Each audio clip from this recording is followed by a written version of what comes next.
Hola a todos, ¿cómo estáis? ¿Os acordáis del último vídeo en el que hablé de Mensa? Pues lo acabo de grabar. Me he cambiado de camiseta para que no parezca que es el mismo día, pero yo voy y lo cuento pues porque sí. Pero porque es que he grabado el otro vídeo y se me ha olvidado mi micrófono nuevo.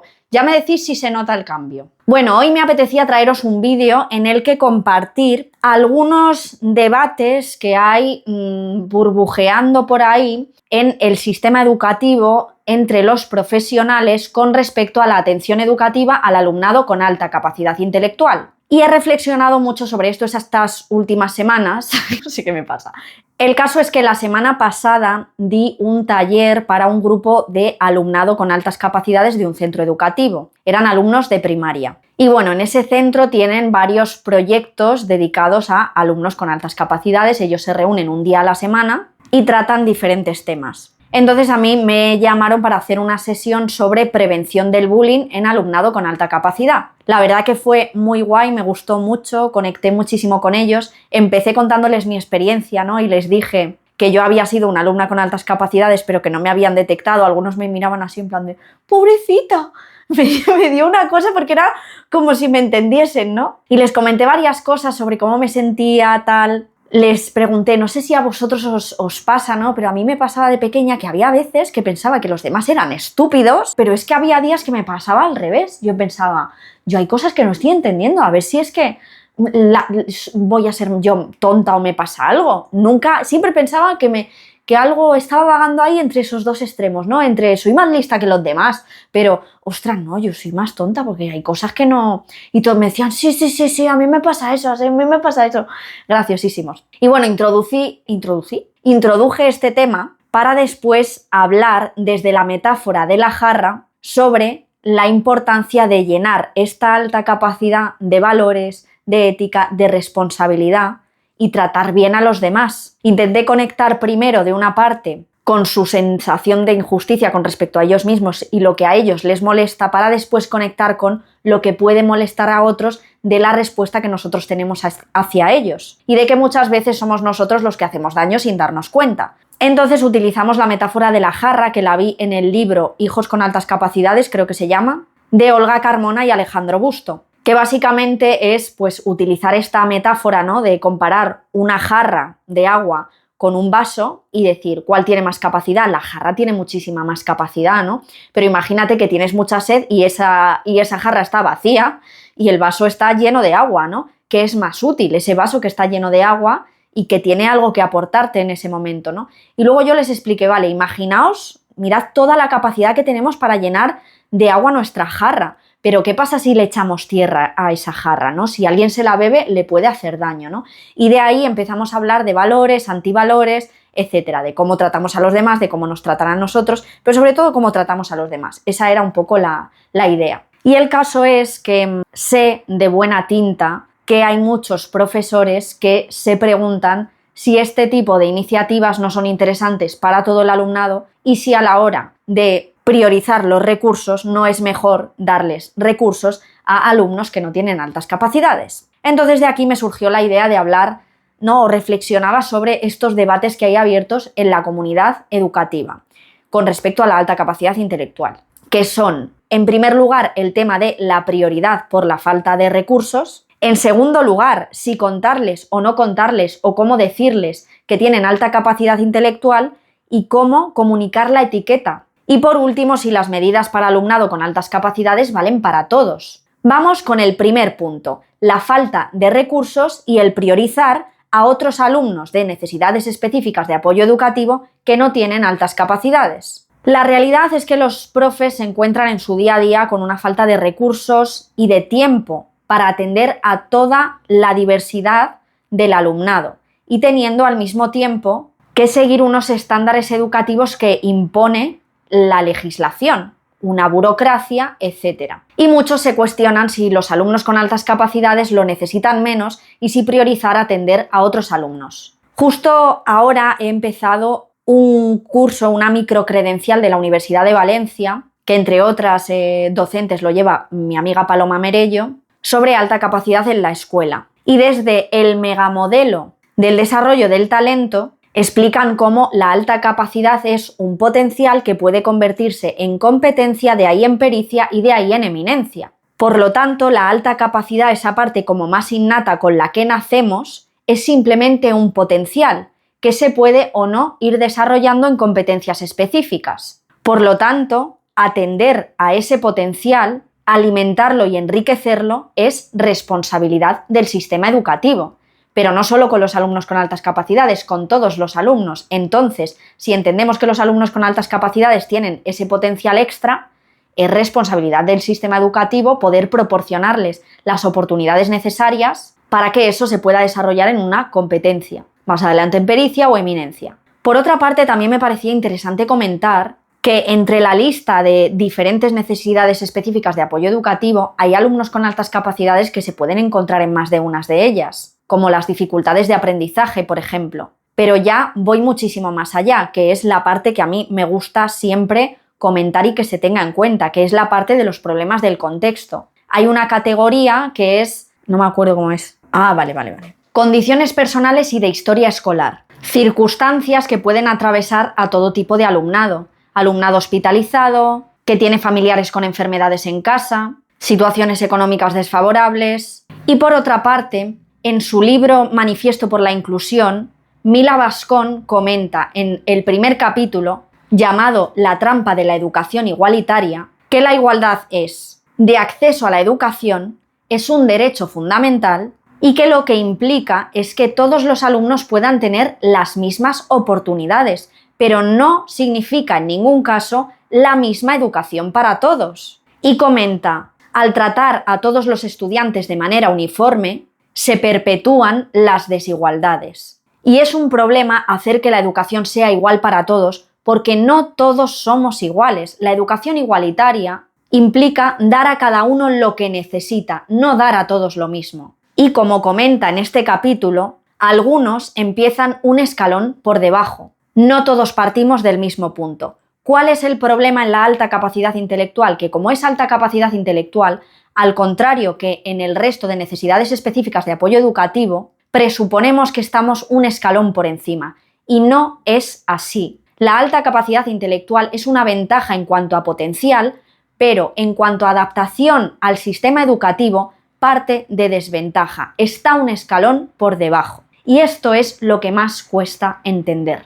Pensamos que las altas capacidades están un escalón por encima y no es así, porque con respecto a la norma, a esa educación igual para todos, estamos un escalón por debajo, estamos fuera de esa norma. Por lo tanto, al ser una minoría que se queda fuera o alejada de la media, este alumnado está en desventaja. Por eso, forma parte de las necesidades específicas de apoyo educativo. No es por capricho, es porque a lo largo de los años se ha considerado una necesidad, porque se ha estudiado las necesidades que estos alumnos tienen en el sistema educativo. No hay que entenderlo como que es algo más, sino que hay que entenderlo como que pertenece a la diversidad del centro. Hay una distancia de la media. Y como hemos comentado, ese potencial necesita ser alimentado y enriquecido, y por sí mismo no es suficiente para convertirse en competencia, ¿no? O para desarrollarse. Y aunque como adultos podemos entrar en el debate de si es necesario desarrollarlo, hasta dónde, tal, no sé qué, como sistema educativo, desde el punto de vista educativo, tenemos la responsabilidad de dar a cada alumno lo que necesita y de apoyarle desde su idiosincrasia como ser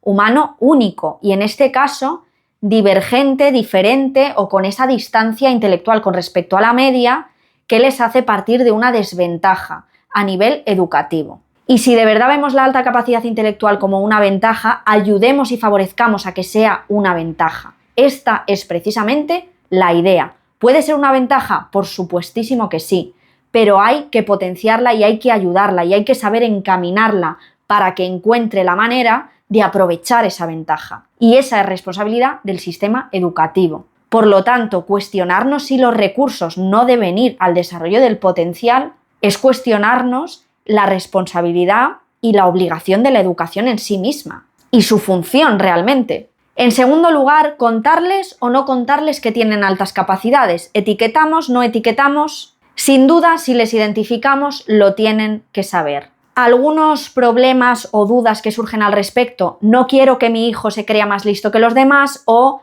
creo que si se lo decimos a los alumnos se van a creer más listos que los demás y esto puede generar problemas. ¿Puede suceder? Sí. Por eso hay que cuidar el cómo se lo contamos. Por eso la metáfora de la jarra que os he contado antes es tan interesante.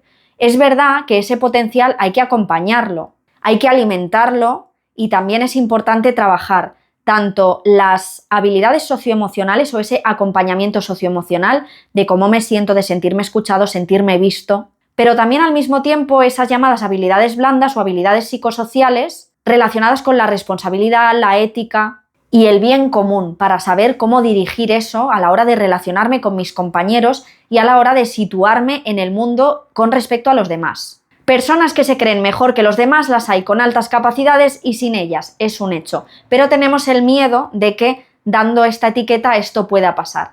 Hay que acompañarlo. Tenemos que cuidar el cómo lo hacemos y siempre que lo hagamos bien, lo acompañemos bien, lo hagamos de manera respetuosa y vayamos atajando los pequeños problemas que pueda haber por el camino, el problema no es la etiqueta, es el lugar que le damos a la etiqueta, la connotación, las expectativas, etc. Asimismo, cómo lo compartimos con la comunidad educativa. Y esto tiene mucho que ver, o aquí juega más bien un papel importante la cultura de centro educativo, ¿no? ¿Qué otras medidas hay con respecto a la comunicación y con respecto a la atención a la diversidad y el conocimiento por parte de toda la comunidad educativa, otras familias, el resto de compañeros, los profesores, personal docente y no docente, de cómo entendemos la diversidad y en este caso particular, cómo entendemos las altas capacidades? Los docentes tienen unas nociones de qué es en realidad la alta capacidad, de qué es beneficioso para estos alumnos y qué no es beneficioso. El resto de familias de centro, ¿cómo lo acogen? El resto de compañeros del cole se meten con ese alumno, porque una cosa que comentaban mucho los niños, que pasa mucho con las altas capacidades y a mí como adulta me pasa y me gustó mucho escucharlo de ellos mismos, ¿no? Y de su experiencia, que es, por ejemplo, pues salir a la pizarra, hacer un ejercicio mal y, claro, como todos sabemos que tiene altas capacidades, bueno, no has sabido, tú que tienes altas capacidades, o que les pillen en el patio y le digan, ¿tú tienes altas capacidades? Pues venga, hazme esta suma, ¿no? Y muchos decían, sí, a mí me han hecho eso alguna vez, tal, no sé qué. Entonces, por eso es tan importante cuidar también el cómo entendemos la alta capacidad intelectual y cómo entendemos la diversidad en el centro, cómo lo viven el resto de compañeros, el resto de alumnos, el profesorado, etc. Y de ahí vamos a dejar de cuestionarnos si es necesario o no ayudarles, porque por supuesto que lo es, no cabe ningún tipo de duda. Pero es que si lo pensamos, esto sucede o sucedía también con otro tipo de diversidades. Hace muchísimos años, ver a un niño con síndrome de Down en el colegio era ver a algo raro. Bueno, y hoy en día probablemente, por desgracia, también lo sea en muchos centros. Pero yo que he estado en diferentes centros educativos, cuando estás en un centro en el que hay esa atención a la diversidad y los alumnos están acostumbrados a tener compañeros con síndrome de Down y compañeros con autismo, cuando luego los ven en la calle, lo normalizan, no lo normalizan, naturalizan que la diversidad existe. Con la alta capacidad pasa lo mismo, lo que pasa es que la alta capacidad no se ve, es más invisible y esa mayor habilidad que muchas veces tenemos a veces es intangible y tú ves a esa persona y dices, pero ¿este en serio tiene altas capacidades? ¿No? Como muchas personas lo pensarían de mí, lo piensan hoy en día y lo pensarían en su momento, que yo he tenido profesoras, recordemos, que pensaban que yo estaba en el otro lado, precisamente. Esto es normal y es comprensible porque hay pues mucho desconocimiento al respecto, por eso es tan importante que haya formación en los colegios con respecto a la diversidad en general para que todos los tipos de diversidad sean entendidos y comprendidos. Por eso la cultura de centro es tan importante y juega un papel fundamental en esto, porque, repito, como estamos identificando, una vez se identifica es muy importante que el alumno lo sepa y que integre esa información. Obviamente hay que cuidar el momento, el cómo se lo decimos, etc. El cómo es lo importante y el cómo va a depender de si entendemos qué es realmente la alta capacidad. Y por último, las medidas para los alumnos con altas capacidades podrían ser buenas para otros alumnos. ¿Por qué no lo hacemos con otros alumnos? ¿No? Es algo que se preguntan muchos docentes. Y aquí sí que entra como uno de los grandes debates, que es a cuántos atendemos y cómo lo hacemos. Esto va a depender de muchísimas cosas, pero la mayoría de modelos educativos con respecto a la intervención con el alumnado con altas capacidades, los modelos de enriquecimiento sugieren, además de incluir alumnado con alta capacidad intelectual denominado como tal a través de una identificación, incluyen a alumnado con un alto rendimiento, alumnado creativo, alumnado que está ahí por nominación de los profesores. Es decir, proyectos de enriquecimiento curricular pueden ser beneficiosos para todo tipo de alumnado. Ahora, esto no quita que estos alumnos en concreto necesiten cierto tipo de apoyo específico como grupo para poder, sobre todo, atender esa parte socioemocional, que es precisamente la que se nos suele olvidar. Pero, evidentemente, todos los programas de enriquecimiento curricular pueden ser interesantes para también más alumnado y habría que ampliar este abanico a nivel de a quién incluimos en los programas de enriquecimiento, no solamente alumnos con altas capacidades. Ahora, aprender a identificar la alta capacidad intelectual y entender que esos alumnos necesitan pues, un tipo de intervención específica, sobre todo en ese acompañamiento socioemocional, ¿no? Y el simplemente entender este alumno es de alta capacidad es importante. Pero efectivamente este tipo de proyectos educativos de enriquecimiento pueden ampliarse a más alumnos, a todos los que quieran estar allí, todos los que puedan enriquecerse o tengan interés en estar ahí, pueden estarlo. Porque cierto es que uno de los grandes debates en la alta capacidad intelectual es hasta dónde abrimos el paraguas, cuánto, ¿no? ¿Qué cantidad de población identificamos como alta capacidad intelectual? Desde el estricto 2% hasta el 10%, como lo denominamos, como lo llamamos, etc. En este sentido es muy interesante el sistema de identificación para alumnado de enriquecimiento curricular denominado Pool del Talento de Renzulli. Aquí incluye como un 15% de la población escolar, pero no alta capacidad como tal o lo que consideramos alta capacidad, sino que aproximadamente la mitad de ese 15% son aquellos alumnos que son identificados, ¿no? A través de un test, los que serían puramente de alta capacidad intelectual, puramente entre comillas, porque es importante comentar cuando hablo en estos términos educativos que hay diferentes modelos que determinan que alta capacidad es esto o lo otro, tienen como su definición particular y este es uno de muchos marcos teóricos. En este concretamente como que no se moja en llamar alumnos con alta capacidad intelectual concretamente a ese 50% de arriba que veis en el paso 1, sino que los llama los de percentil alto, ¿no? De alguna manera, y nominaciones por puntuación de test. Luego tendríamos los que son nominados por los profesores, como en Gran Hermano, sí, tú, a enriquecimiento. Y luego en otro caso pues puede ser por los padres, porque el propio alumno tenga interés, que se estudie el caso y se considere, oye, pues este alumno se puede beneficiar también, aunque no sea de nominación de test, es decir, de alta capacidad intelectual, se puede ver beneficiado de entrar en este programa de enriquecimiento. Espero haberme explicado bien porque estoy un poco volátil hoy. Esto sería a nivel más académico y curricular, pero dentro de ello es importante tener en cuenta como esa parte socioemocional que hace que los alumnos con altas capacidades concretamente se sientan o se puedan sentir particularmente diferentes o que esa distancia afecte o impacte en el plano socioemocional y eso es interesante también trabajarlo. Espero que te haya gustado este vídeo. Dime qué opinas de todo lo que he comentado, cuál de estos 3 debates abiertos consideras que puede ser más perjudicial para el alumnado con altas capacidades. Sí que quería comentar como conclusión que es muy importante entender que estos alumnos deben ser atendidos, que el hecho de que sean alumnado de necesidades específicas de apoyo educativo no es un capricho, que para una cosa que nos da la ley educativa, que es nombrar al alumnado con alta capacidad intelectual desde 2006, oye, que será por algo, digo yo, vamos a hacerle caso, ¿no? Y a intentar conocer, comprender en profundidad la alta capacidad intelectual y atenderla como es debido y, por supuesto, que estas medidas educativas se extiendan al alumnado es interesantísimo. Pero hay que entender la alta capacidad intelectual como una ventaja potencial, pero una desventaja con respecto a un sistema educativo que parte de una norma y que es igual para todos. Si damos esas oportunidades, ayudaremos a estos alumnos y al resto, por supuesto, también. Ya me dices qué opinas, espero que te haya gustado este vídeo, nos vemos en el siguiente, un saludito, adiós.